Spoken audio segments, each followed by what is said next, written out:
Doctora María Guadalupe Inau, Muchas gracias. que ya sabe mucho para el concurso 23, que fue el caso de la Institución Judicial. Bueno, hagan una breve presentación y después procedemos a hacer las preguntas. Bueno, buenos días a todos y a todas. Mi nombre es María Guadalupe Inau, tengo 34 años, soy la de Beatriz y Marcelo, no tiene a mi madre, por mi padre.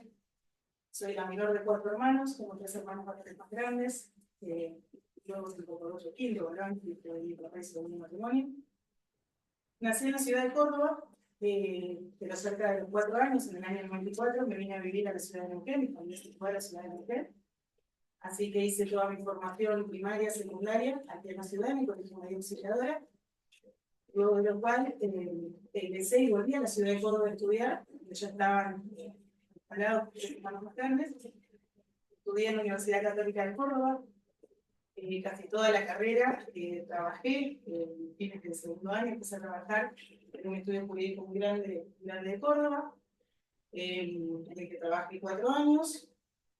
Asimismo, y también mientras estudiaba y trabajaba, en el año 2011, rendí un concurso público para ingresar a la Policía Judicial en Córdoba, concurso público múltiple, como son en Córdoba para ingresar a la justicia, 2.500 personas nos presentamos, aprobamos cerca de 800, así que ahí se confirmó un orden de mérito, obviamente con un proceso mucho más lento, porque se va convocando. Me recibí, renuncié al estudio, bueno, el estudio yo no había área laboral y área civil, yo sabía que a mí me gustaba el derecho penal, así que un poco esperando a que me convocaran Policía Judicial, regresé a Neuquén en principios del 2015, donde me matriculé en el colegio de abogados, y ejercí la profesión de manera liberal. Hasta que, bueno, un día jueves, saliendo de una audiencia justamente en el Tribunal Superior, me llamaron de Recursos Humanos de la Policía Judicial y me informaron que estaban en condiciones para empezar a trabajar, si me interesaba un puesto.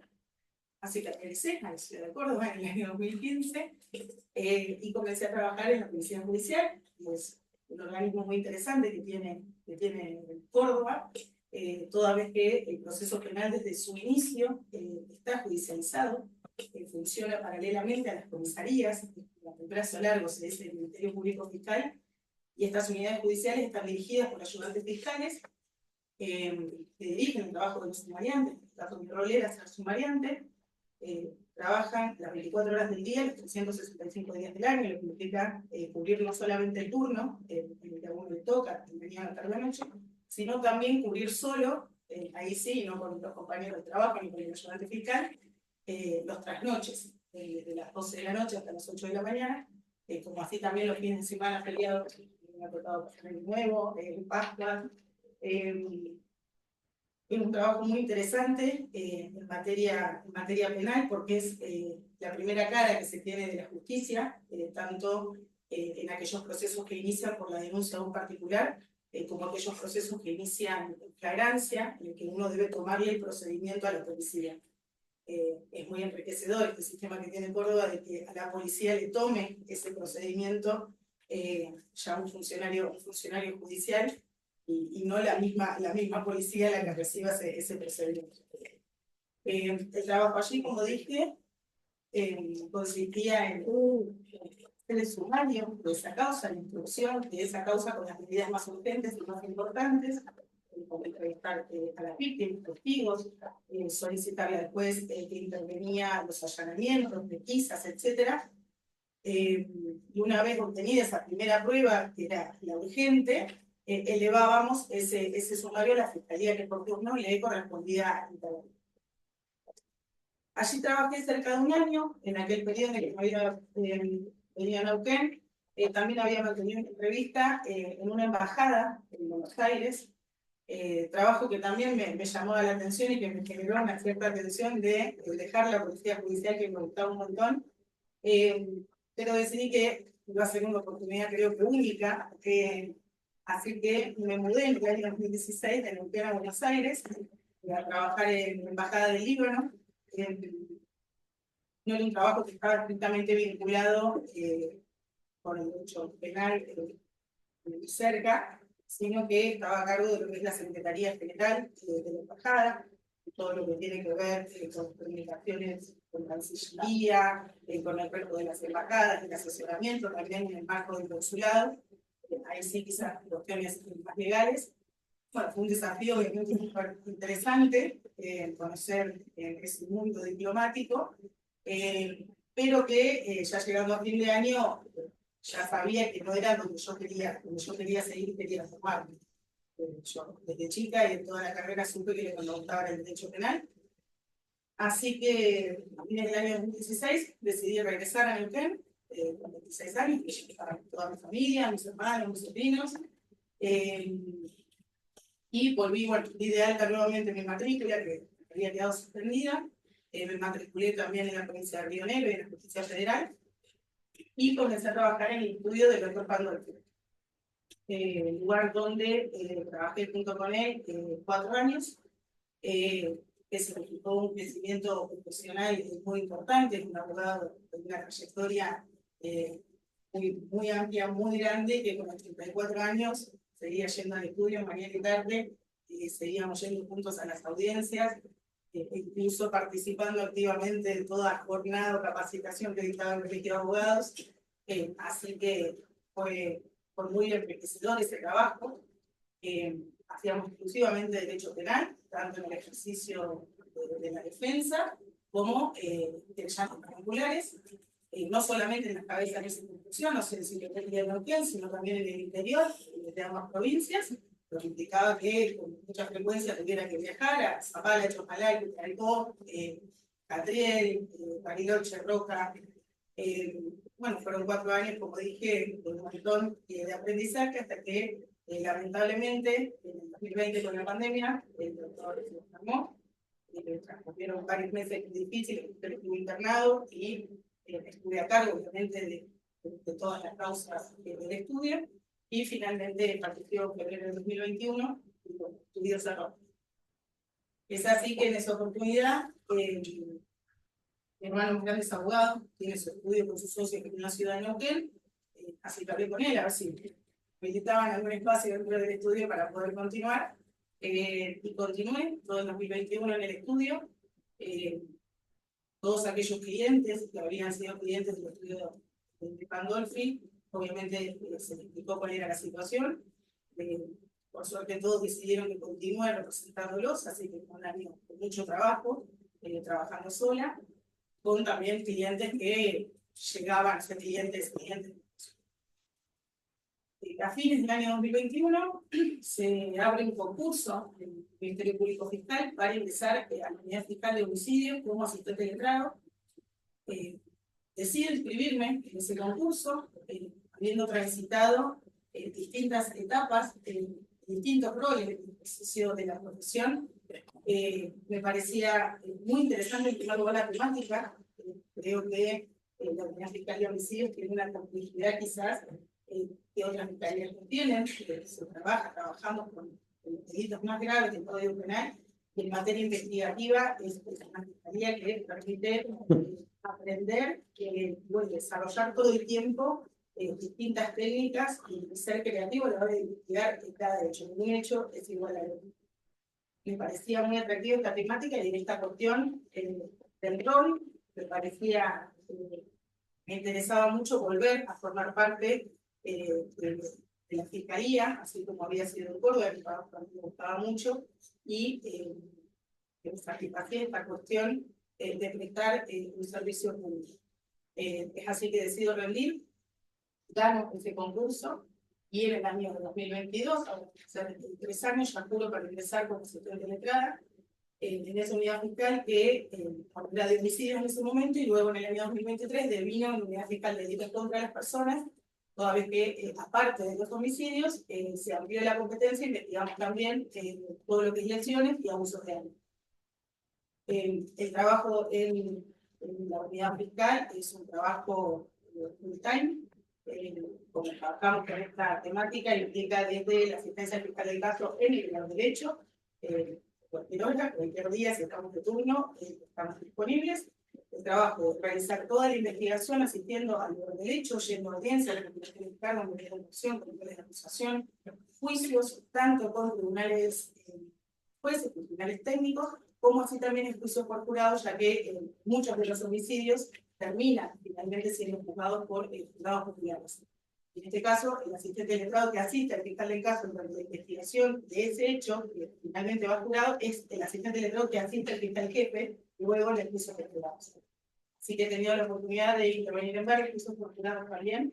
Y bueno, el día de la fecha me desempeño allí, es un lugar que me gusta mucho, me encanta mi trabajo, creo que soy una privilegiada de poder trabajar de aquello que me gusta y de aquello que me apasiona.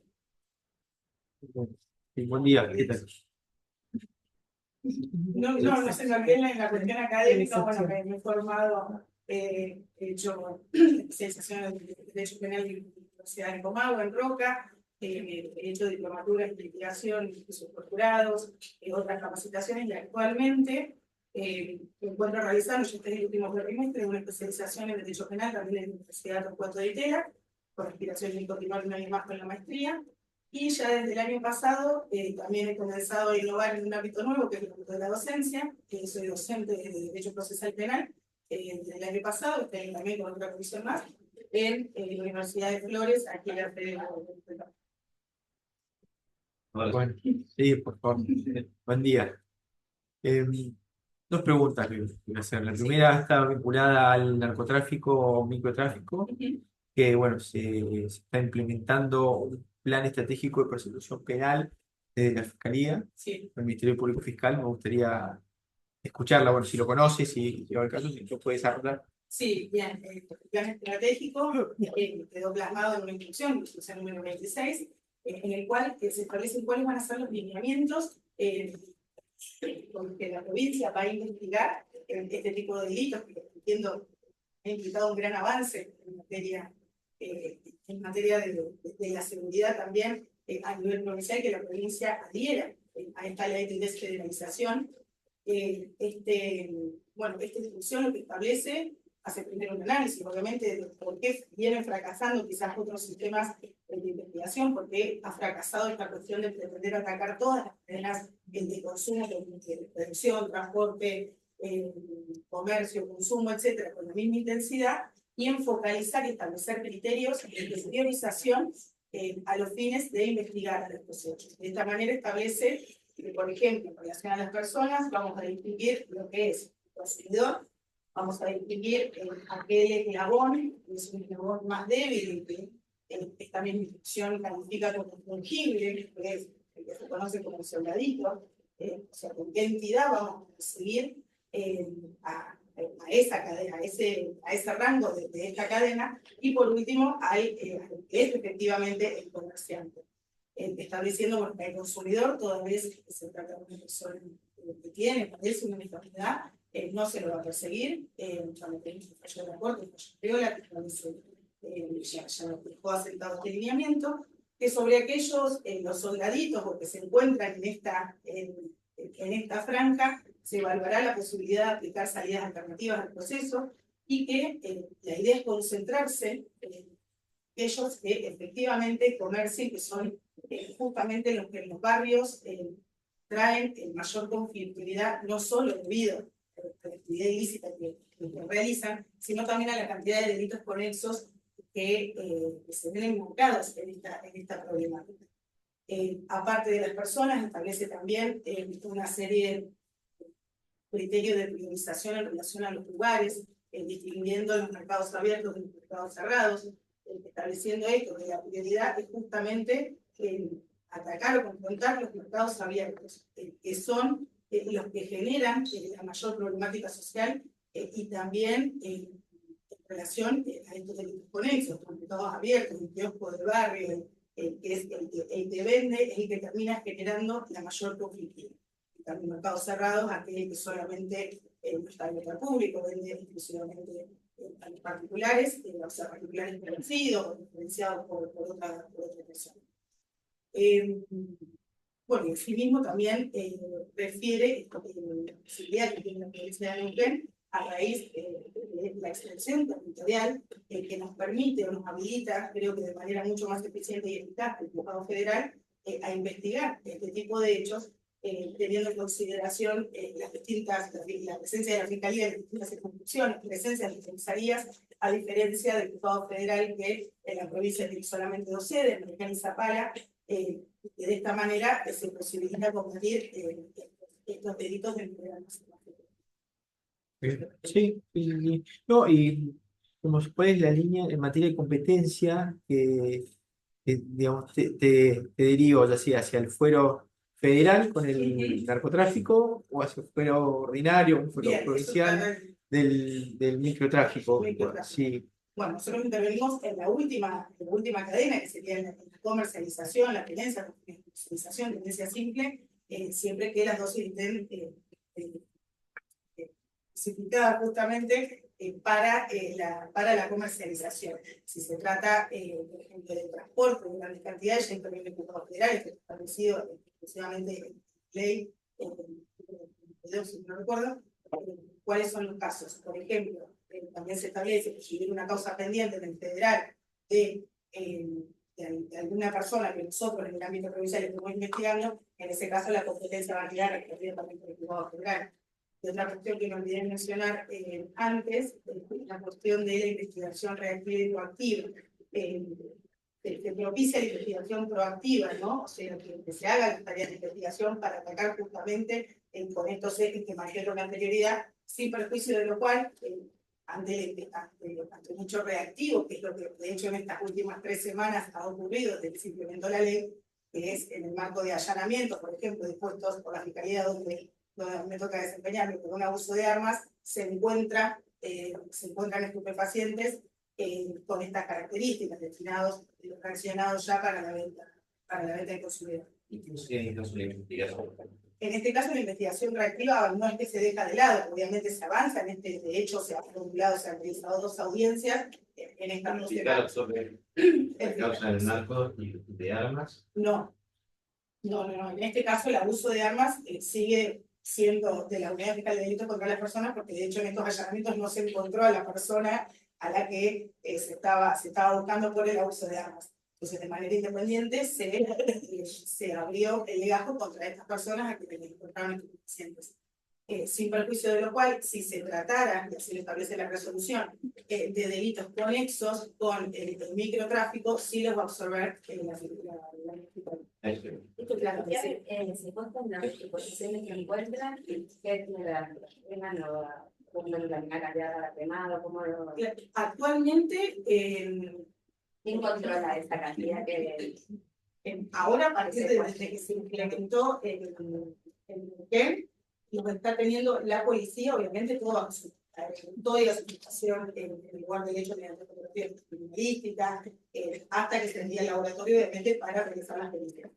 Tengo entendido que hay un convenio con la Municipalidad de Neuquén que está por firmarse para que con posterioridad la quema de esos pacientes se realice en el cementerio de la ciudad.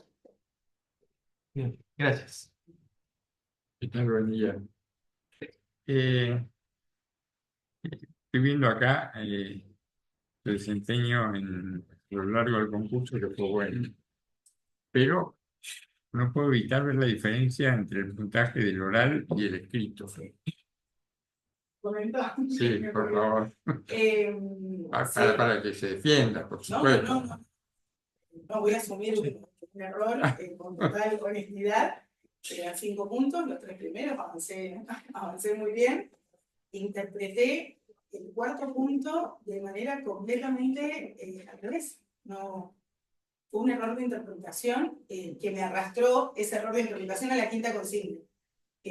Bueno, salí de acá, a la tarde vuelvo a leer el examen y me ha pasado esto. De hecho, fue una consigna que me costó un montón, porque claramente me estaba interpretando mal. O sea, era un planteo que hacía la defensa y uno tenía que contestar.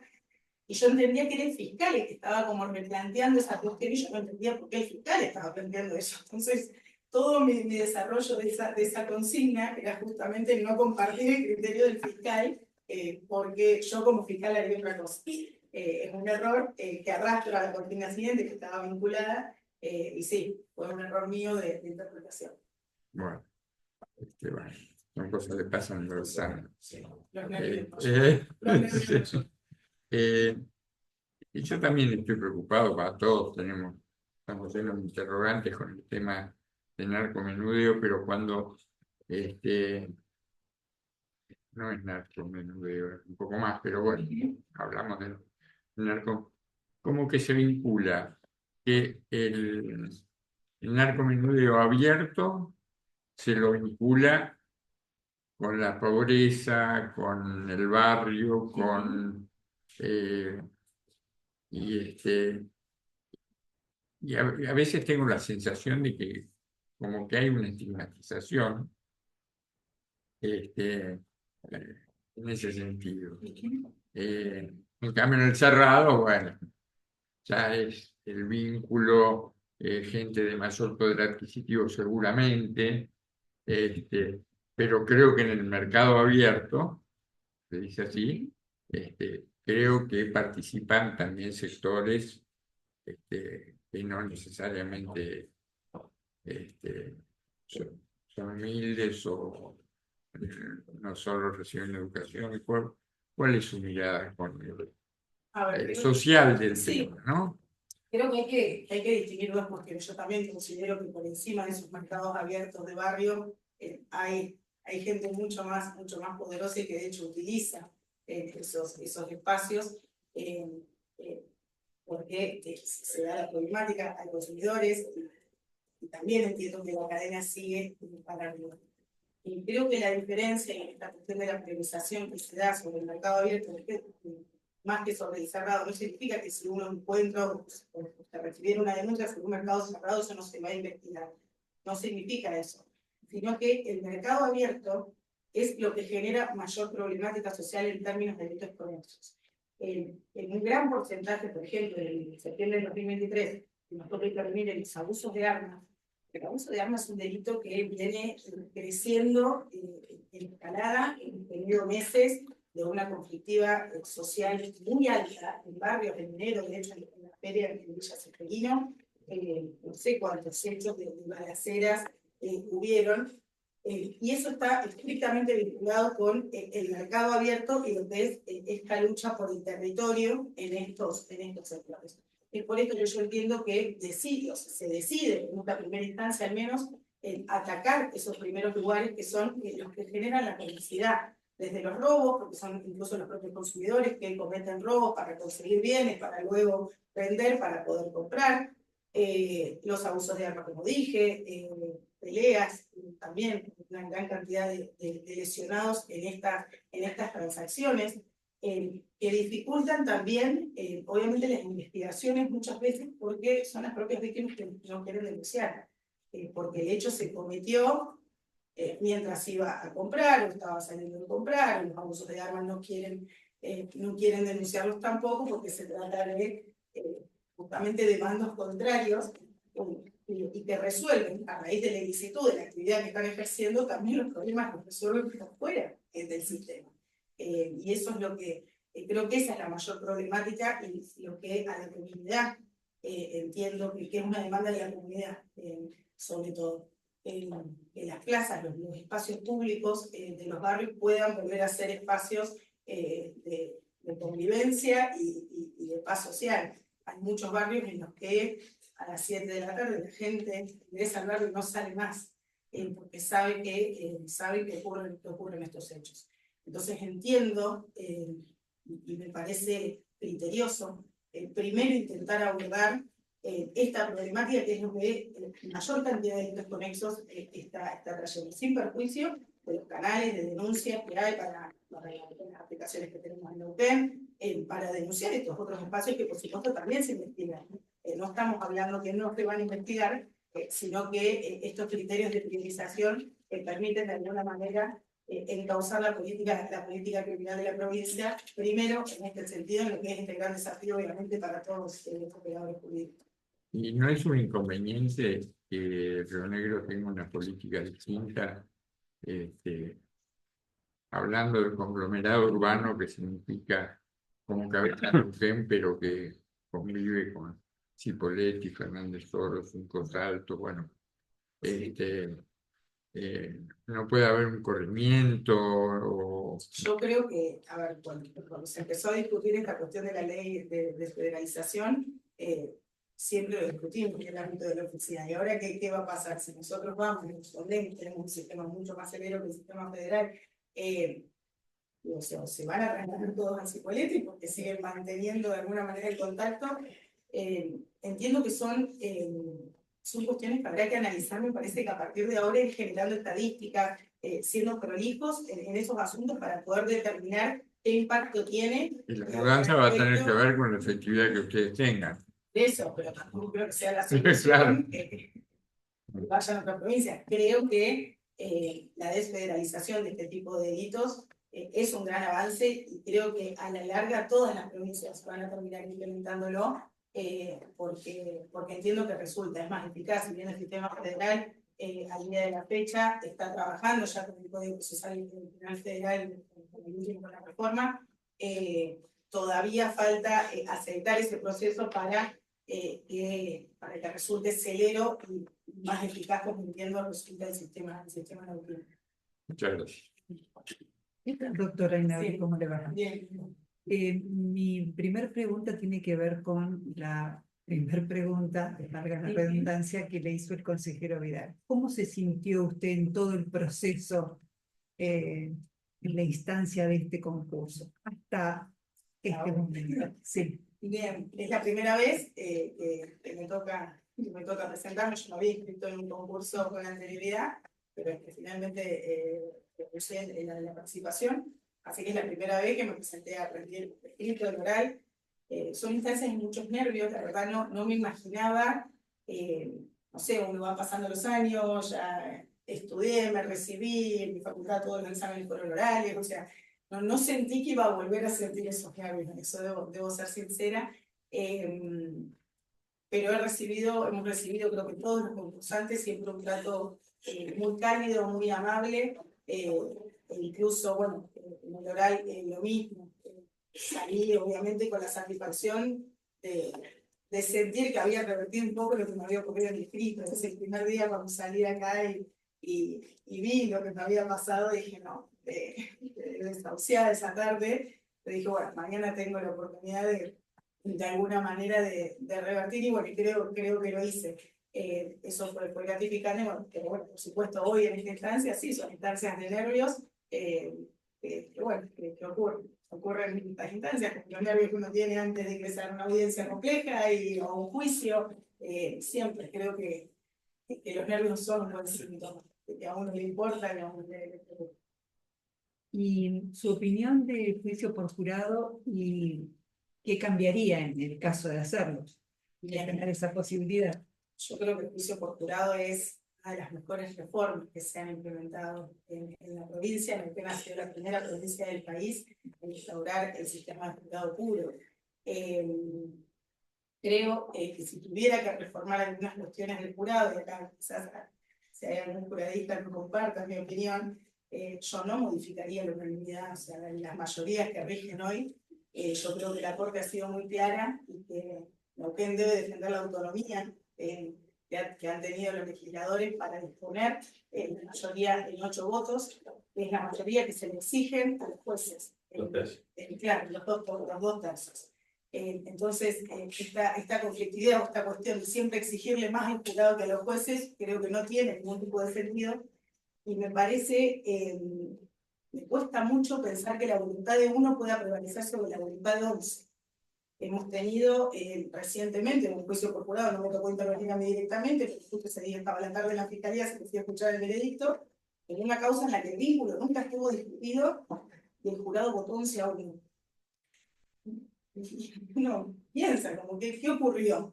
Entonces me cuesta mucho el sistema de aquellos que pretenden incorporar la unanimidad, pensando en que la voluntad de uno pueda prevalecer sobre la de 11, y aparte que aquellos sistemas que prevén unanimidad, muchos de los estados de Estados Unidos, prevén unanimidad tanto para declarar culpable como para declarar no culpable. En otras figuras, pero vinculados trancados, es mucho más complejo que decir, vamos por la unanimidad. Sí me parece interesante y si tuviera que pensar en alguna reforma, ampliar la competencia, me parece que sería interesante la competencia del jurado a otros delitos. Por ejemplo, el sistema de Córdoba lo prevé para delitos de corrupción, o delitos contra la administración pública. Creo que sería muy saludable para el sistema que sean los vecinos quienes juzguen este tipo de delitos, y sería incluso mucho más transparente. Y aparte de eso, algunas cuestiones técnicas. Bueno, ustedes sabrán, la Fiscalía no tiene ningún tipo de impugnación ante un veredicto de no culpabilidad. Y entiendo que hay situaciones grises que se han dado en los que sería importante, o sea, solamente tiene impugnación si lograra comprobar el soborno jurado, o sea, un hecho prácticamente imposible. Y me parece que siempre en la discusión de las instrucciones, porque en las oportunidades que me ha tocado intervenir, en esa audiencia que se realiza una vez que termina la producción de la prueba, terminan los alegatos y las partes y el juez conversan acerca de las instrucciones y deciden armar las instrucciones para el jurado, muchas veces se dan discusiones, por supuesto, con la contraparte, y el juez termina resolviendo, y esa decisión que tiene el juez para la Fiscalía no es nunca revisable. Entonces, si un juez se equivocara, instruyera mal a un jurado, y esa persona que está siendo abusada por ese sistema resultara no culpable en virtud de una mala instrucción, no hay posibilidad para la Fiscalía de que nadie revise la actuación de ese juez. Creo que eso puede traer problemas, porque las instrucciones del jurado son la base, o sea, es la base de la sentencia del jurado. El jurado no fundamenta su sentencia. Entonces, si hay un error grosero en las instrucciones, entiendo que debiera darse la posibilidad de que la actuación de ese juez, que es quien en definitiva decide cómo instruir al jurado, sea revisada. Que exista la posibilidad de que sea revisada. Esas creo que serían las reformas que deberían discutirse. Muchas gracias, doctora. Doctora, Sí. Relacionado a lo que respondió recién, ¿por qué dice que sería más transparente que los delitos de la administración pública sean por juicios por jurado? No, capaz me expresé mal, no sé si transparente, sino que más sano para la sociedad. La sociedad muchas veces critica el accionar del Poder Judicial y considera que hay mucha corrupción y que todo adentro está arreglado y que los jueces... entonces, si le toca al pueblo resolver este tipo de cuestiones, creo que sería menos cuestionable. O sea, que aquellos cuestionamientos que se realizan quedarían sin efecto. A eso me refiero. De hecho, en el texto de la ley estaba incluido Sí. y fue sujeto de veto. Sí. Sí. ¿sí? Bueno, con respecto a la pregunta que le hizo la consejera Lozano, juicio por jurado, ¿qué apreciación o reflexión o autocrítica tiene respecto, eso por la opinión pública? A ver, ¿cuál es su reflexión a un veredicto de no culpabilidad y a qué se refiere cuando dice grises? ¿Dónde está el error y quién es responsable de esos grises? ¿El juez que da mal la instrucción? La investigación, el planteo de los hechos, porque hay situaciones, y hubo un caso reciente que salió en todos los medios, donde había muchas cuestiones que estaban más que claras, pero bueno, el veredicto fue no culpable, ¿no? Bien, voy a definir este caso reciente, no me tocó intervenir a mí activamente. Eso tomándolo como base Sí, como para una referencia. reflexión o una referencia, y cuáles son los grises a los que refiere, que recién mencionó. Ahora, la preparación de un juicio por jurados es una tarea sumamente compleja, son meses de trabajo, cuando ya sabemos que una causa va a ir a jurado. Desde el momento mismo que vamos al lugar del hecho, si ya sabemos, no sé, por ejemplo, tenemos un femicidio, ya sabemos que eso tiene destino al jurado. Entonces ya desde ese momento se empieza a proyectar la investigación, tener en cuenta esto. Toda la investigación se va realizando pensando específicamente, bueno, a ver, si yo quiero pedir esta medida de prueba, ¿a qué unidad la pido? ¿Con qué departamento de criminalística trabajo? ¿Trabajo con la policía? ¿Trabajo con la unidad de servicios policiales del Poder Judicial? Son cosas que decisiones que uno va tomando a lo largo de toda la investigación. No es que el jurado nace en esos días de juicio en el jurado. Uno permanentemente está tomando esas decisiones, y sobre todo cuando se trata de estos hechos tan graves, muchas veces decidimos ampliar este trabajo interdisciplinario que se realiza en el lugar del hecho trabajando no solo el Departamento de Criminalística de la Policía, convocamos a la Unidad de Servicios Policiales también, muchas veces convocamos al médico forense también al lugar del hecho, aparte del médico policial que está trabajando. Son decisiones que uno va tomando a lo largo de toda la investigación. Para que sea enriquecedor para el jurado la calidad de la prueba que va a ver y que va a escuchar. Entiendo que en los casos, a ver, cada caso tiene sus particularidades. Obviamente no conozco todos los casos en los que se han obtenido veredictos de no culpabilidad. Sí sé que en la Fiscalía de Delitos Sexuales, creo que hubo uno el año pasado que fue muy resonante, pero desconozco las particularidades de ese caso como para determinar por qué se lo determinó culpable. No las conozco. Está y de bien, hecho son- mi pregunta apunta a lo siguiente.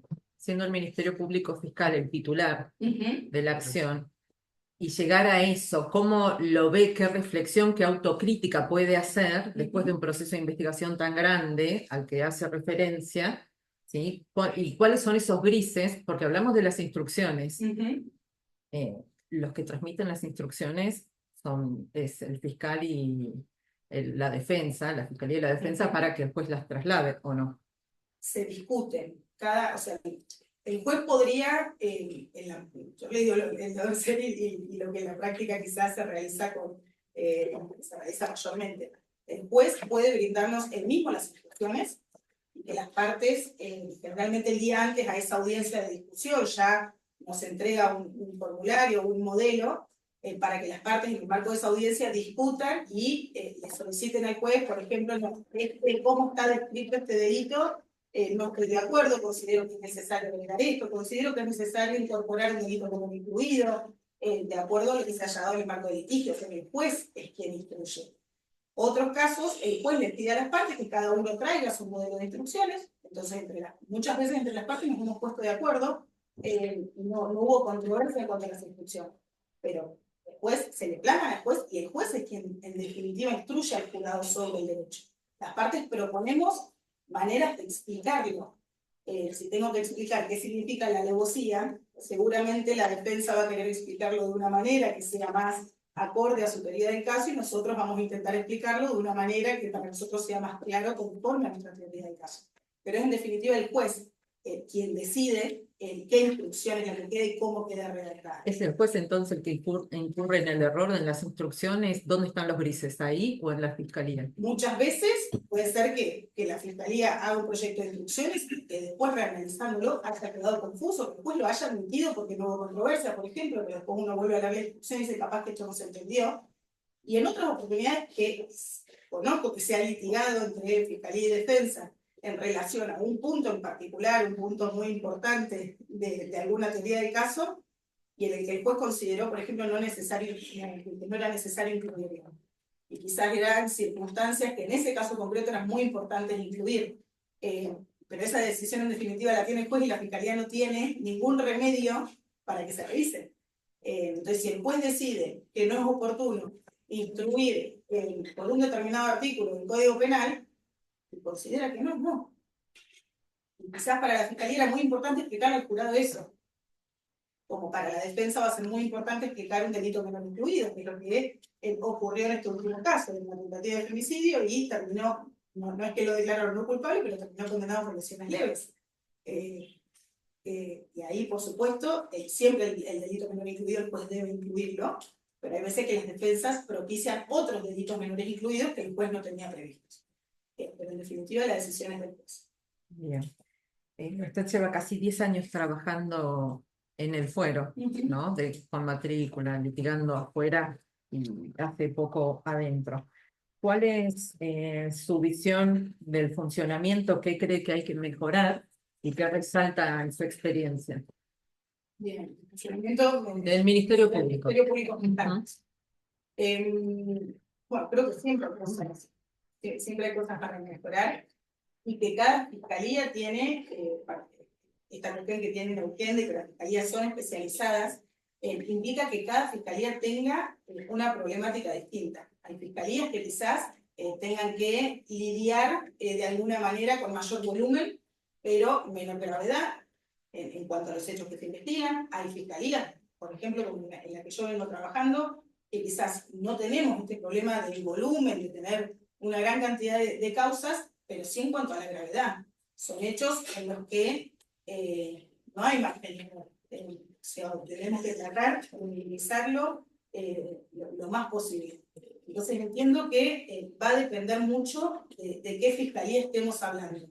Creo que en materia de género, por ejemplo, sí me parecería importante poder articular de alguna manera el trabajo con las oficinas de violencia, con el juzgado de familia. Quizás es una fiscalía en la que se observa mucho que la víctima ya no sabe a dónde tiene que ir.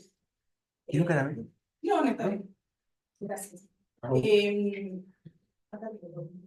Que la víctima no sabe dónde tiene que ir. La citan en la oficina de violencia, y la citan con el juzgado de familia, y después la volvemos a citar de fiscalía, y nosotros tenemos que intervenir con un equipo interdisciplinario, entonces, a que la vean nuestros psicólogos, porque también las habían visto las psicólogas de familia. Entonces entiendo que aceitar en ese aspecto la cuestión de género me parecería muy importante. Y después creo que como mejora como institucional de todo el organismo, sí me parece importante que podamos contar con algún sistema más avanzado, pienso a futuro, en una posible reforma, de cómo ordenamos la información, ¿no?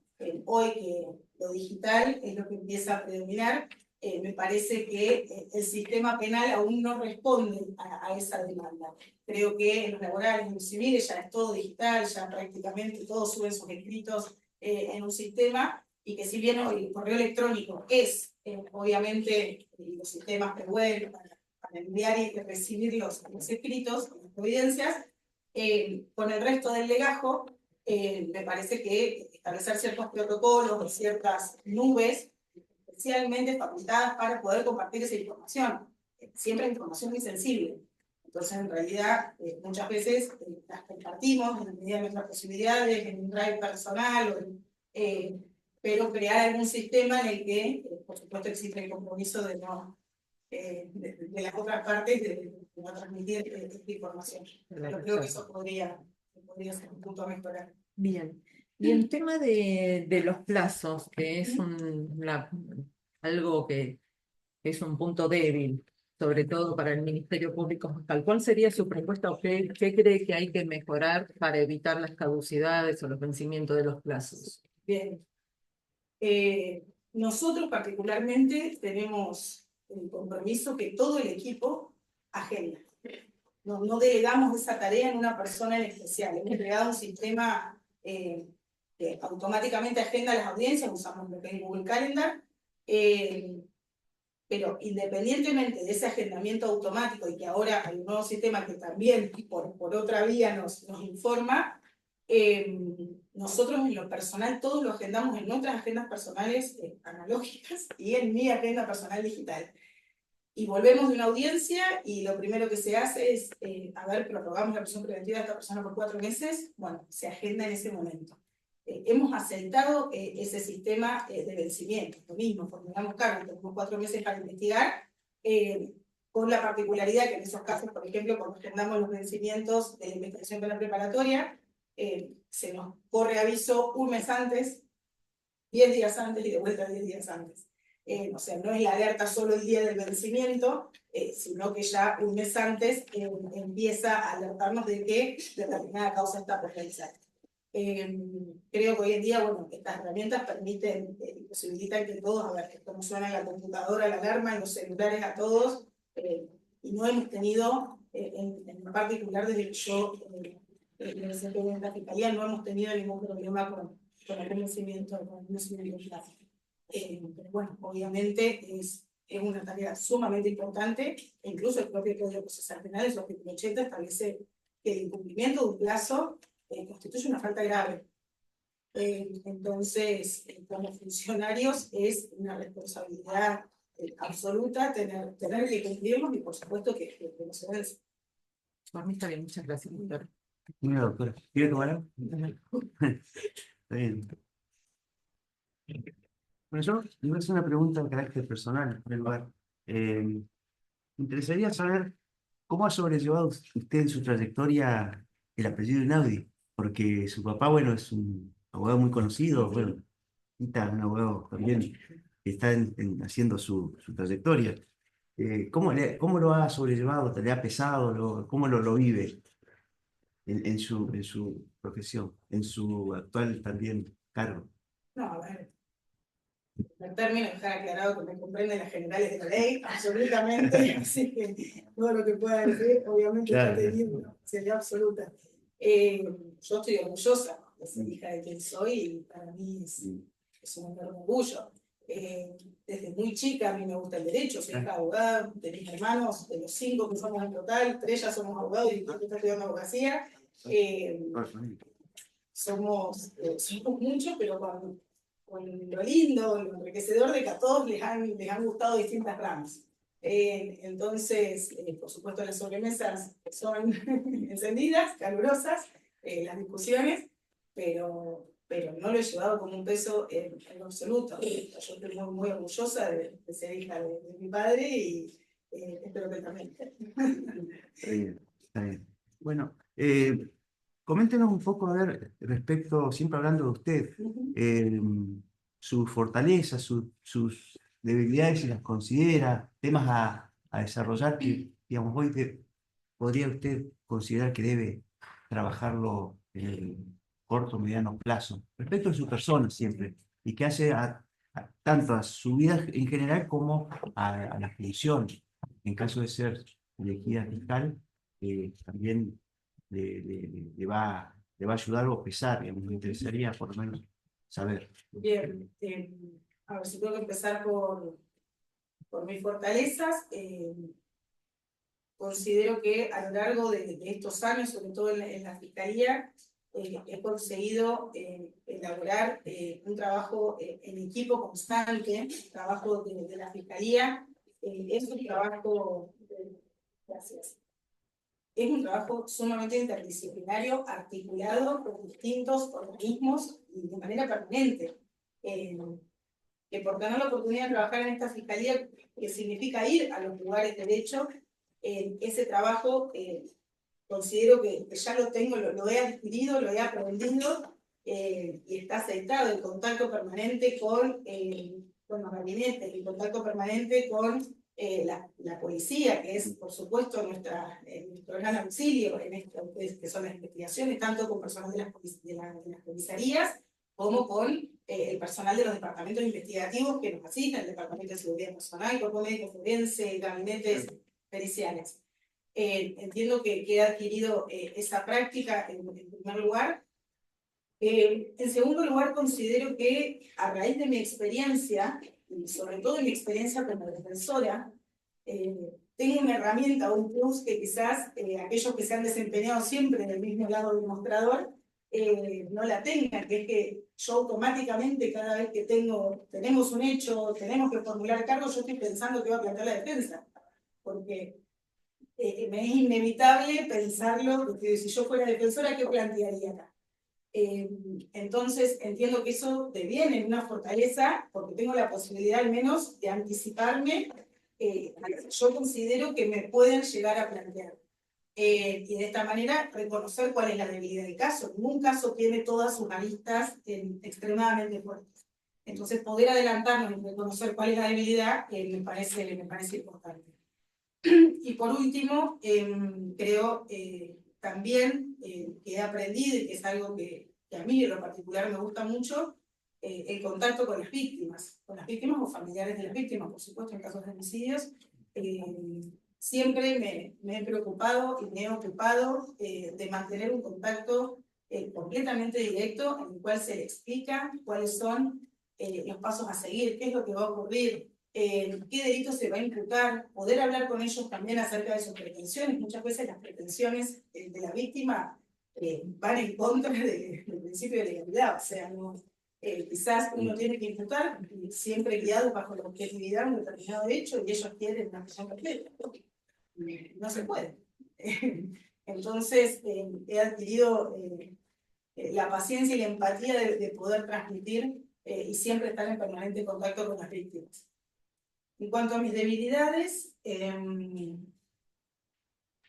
cuesta, lo reconozco que obviamente es un trabajo importante, pero reconozco que es lo que más me cuesta, el escritorio, lo administrativo y la oficina, la fase administrativa del empleo es lo que más me cuesta. O sea, yo prefiero estar en la sala de audiencia, en el lugar de hecho, interrogando testigos, que todo el trabajo administrativo que por supuesto la función fiscal también lo requiere. Pero bueno, se hace, obviamente, pero considero que ese no es mi fuerte.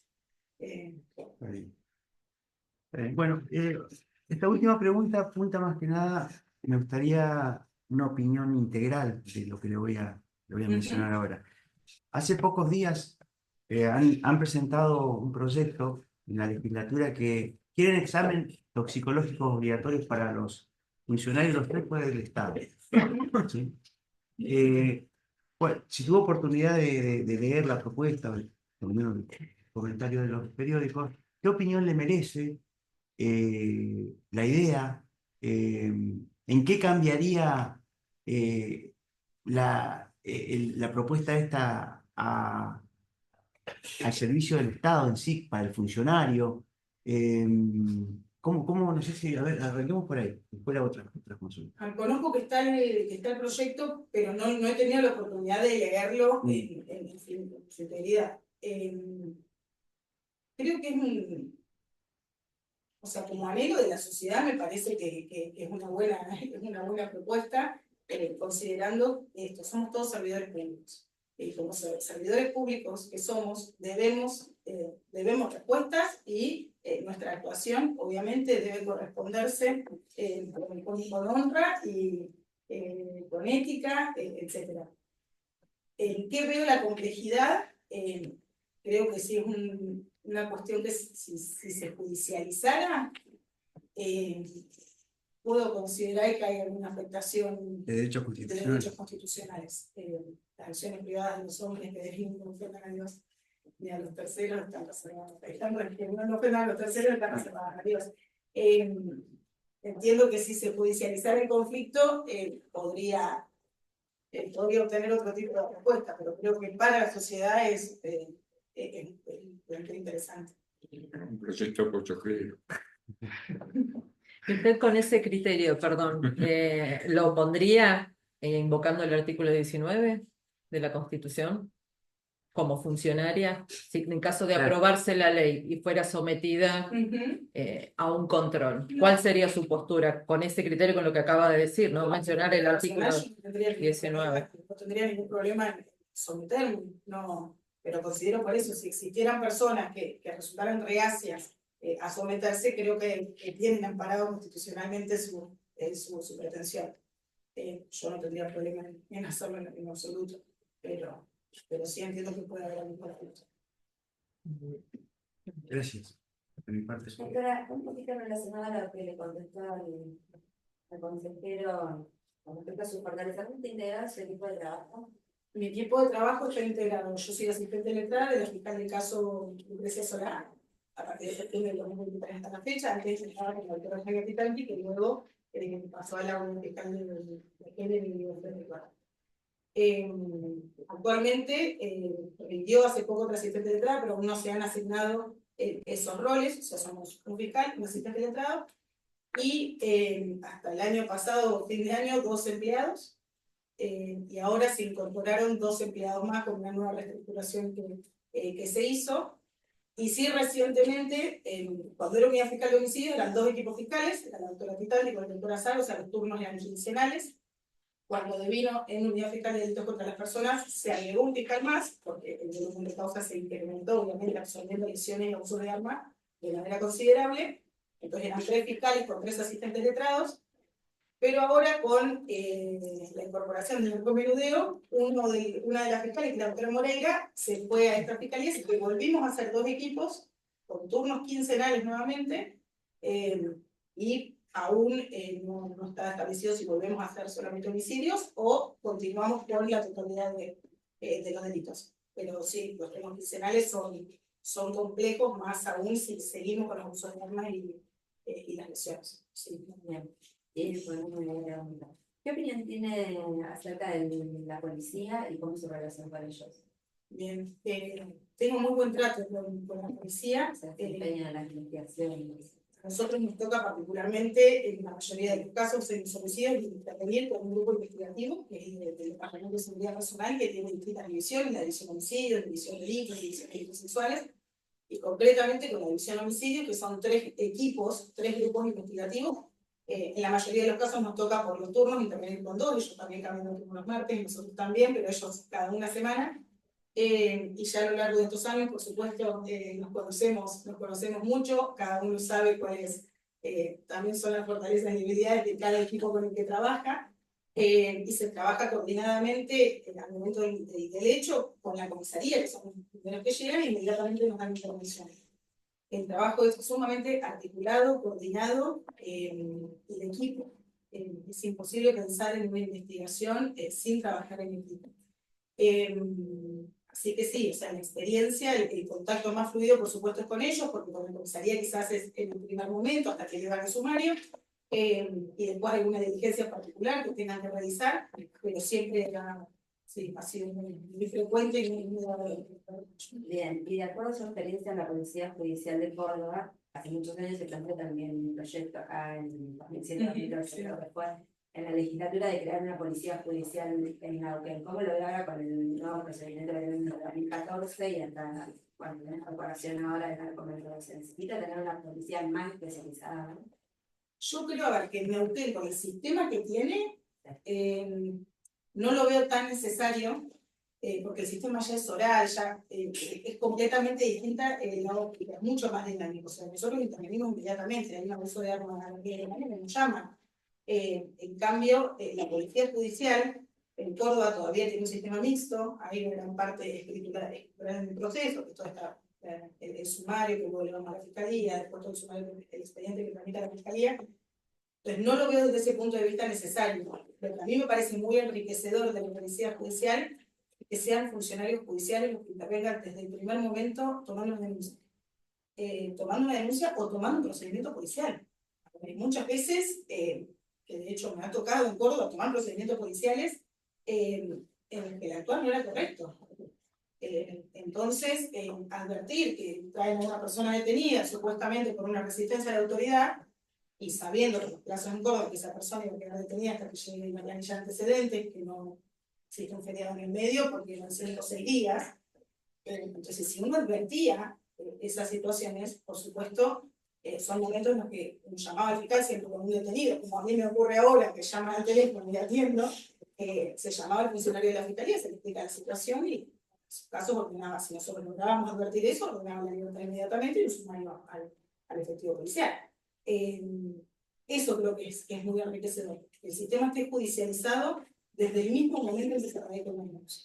Y que haya ayudantes fiscales, que son los guías, en el caso de la unidad judicial donde yo trabajaba eran 3, que se dividían en turnos, mañana, tarde, noche, porque luego de tras noche, sí, ahí era el momento culmine de estar solo y sin ayuda. Gracias. No, por favor. Bien, por mí, evacuó la consulta cuando respondió la doctora, perdón, a la consejera Lozano, así que muchas gracias. Bueno, muchas gracias a todos ustedes, han sido muy amables. Gracias, doctora. ¿Vamos a intervenir?